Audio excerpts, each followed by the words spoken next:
नमस्कार दोस्तों, आज हम पढ़ेंगे जीन पियाजे का संज्ञानात्मक विकास का सिद्धांत। जीन पियाजे का संज्ञानात्मक विकास का सिद्धांत। इस टॉपिक से रीट पात्रता परीक्षा, REET mains, first grade, second grade, C TET, कई अन्य शिक्षक भर्ती परीक्षाओं में 1 से 2 प्रश्न जरूर आते हैं। इतना महत्वपूर्ण टॉपिक है ये। ओके दोस्तों, टॉपिक को शुरू करते हैं। जीन पियाजे का संज्ञानात्मक विकास का सिद्धांत।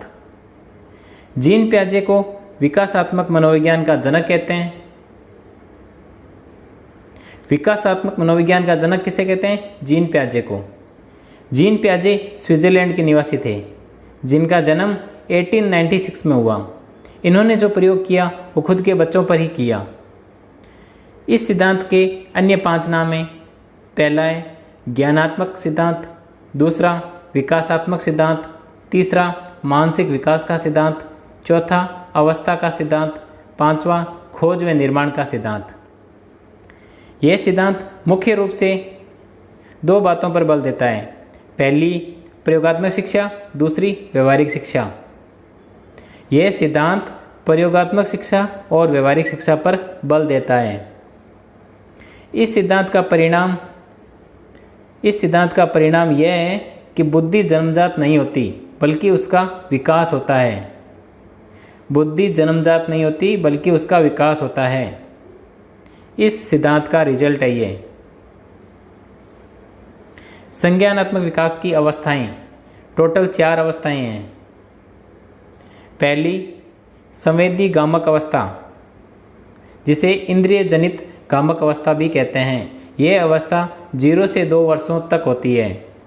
इस अवस्था की विशेषता यह है कि संवेदनाएं, प्रतिवर्ती क्रियाएं, भूख लगने पर रोना, वस्तु स्थायित्व, अनुकरण, खेलना, खिलौने तोड़ना आदि क्रियाएं बालक करता है।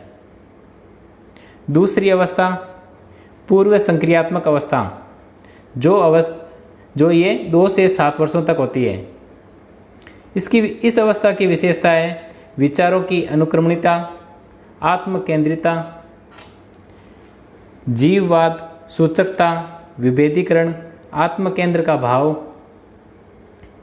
अभिव्यक्ति का माध्यम भाषा आदि क्रियाएं बालक करेगा। किस अवस्था में? इस पूर्व संक्रियात्मक अवस्था, जो 2 से 7 वर्षों तक होगी। तीसरी अवस्था मूर्त संक्रियात्मक अवस्था, यह अवस्था 7 से 11 वर्षों तक होगी। इस अवस्था की विशेषताएं तार्किक चिंतन, मूर्त चिंतन, पलटावी गुण, गणितीय संक्रियाओं का ज्ञान। फोर्थ एंड लास्ट अवस्था है अमूर्त संक्रियात्मक अवस्था।